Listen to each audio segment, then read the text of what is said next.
ভালপোৱাজনক তিনিটা কথা কৈ দিয়ক, তেওঁ কেতিয়াও আপোনাক এৰি থাকিব নোৱাৰিব। তিনিটা সাইকোলজিকেল কথা আপুনি ভালপোৱাজনক চিধা চিধিকৈ কৈ দিয়ক। তাৰ পিছত চাব আপোনালোকৰ ভালপোৱা, আপোনালোকৰ সম্পৰ্ক বহু বেছি শক্তিশালী হৈ পৰিব। আপোনালোকৰ সম্পৰ্কৰ জৰিডাল না কেতিয়াবা দুৰ্বল হ'ব, না আপোনালোকৰ ব্ৰেকআপ হ'ব। এটা সম্পৰ্কৰ মাজত সৃষ্টি হ'ব পৰা বিভিন্ন সমস্যা মুহূৰ্ততে নাইকিয়া হৈ যাব। সম্পৰ্কটোৰ মাজত থকা সকলো বাধা উফৰি যাব। নিশ্চিন্ত মনেৰে আপোনালোক দুয়ো আগবাঢ়ি গৈ এখন সুখৰ সংসাৰ গঢ় দিব পাৰিব। যি তিনিটা কথা আপোনাক ক'ম, সেই কথাকেইটা আজিৰ পৰাই আপুনি ভালপোৱাজনক ক'বলৈ আৰম্ভ কৰক। এই ভিডিঅ'টো বনোৱাৰ আমাৰ উদ্দেশ্য হৈছে যাতে আপুনি আপোনাৰ ভালপোৱাজনক কেতিয়াও হেৰুৱাবলগীয়া নহয়। যদি ৰিলেশ্যনশ্বিপটো ভালে ৰাখিব বিচাৰে তেন্তে আমি ক'ব খোজা এই তিনিটা কথা আপুনি গুৰুত্ব সহকাৰে লৈ ভিডিঅ'টো শেষলৈকে চাই এটা কমেণ্ট কৰিব। প্ৰথম কথাটোলৈ আগবাঢ়িছোঁ। প্ৰথমে আপুনি আপোনাৰ GF বা BF হওক এইদৰে ক'ব, মোক এৰি থৈ নোযোৱাটো। যদি এৰি যোৱাৰ ইচ্ছা আছে তেনেহ'লে এই মুহূৰ্ততে এৰি যোৱা। এই কথাটো আপুনি ভালপোৱাজনক খোলাখুলিকৈ কৈ দিব। আপুনি হয়তো ভাবিব পাৰে এই সামান্য কথাটোৱে কিদৰে কাম কৰিব, এইটোনো কথা হ'লনে? আপুনি এনেকৈ ভাবিব পাৰে, কিন্তু এই সাইকোলজিকেল কথাটোৱে তেওঁৰ মনত সাংঘাতিক প্ৰভাৱ পেলাব।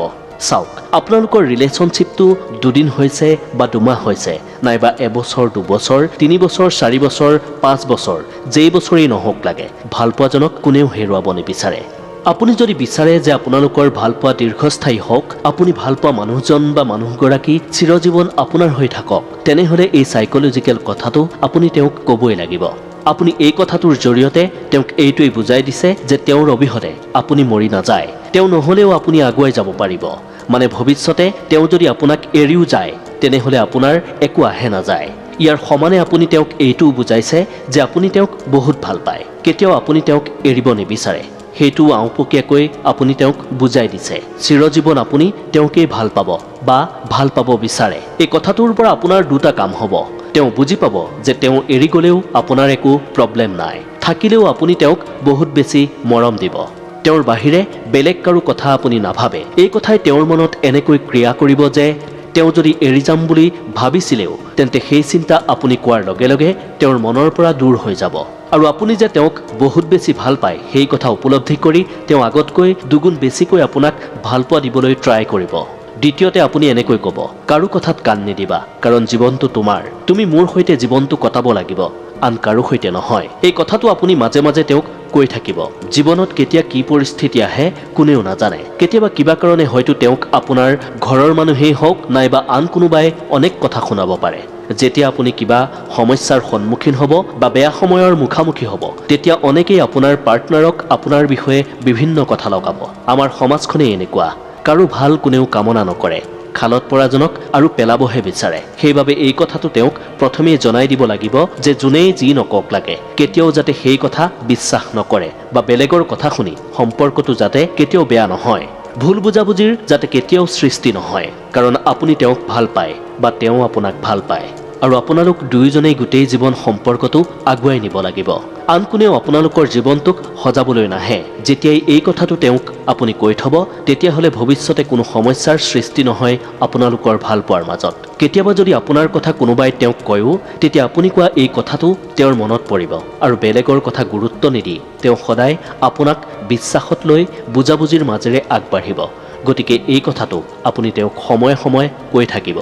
তৃতীয় কথাটো আপুনি এনেকৈ ক'ব, যেতিয়াই যেই নহওক লাগিলে কেতিয়াও থাৰ্ড পাৰ্চনৰ কথা বিশ্বাস নকৰিবা, যেতিয়ালৈকে মই তোমাক নিজে একো নকওঁ।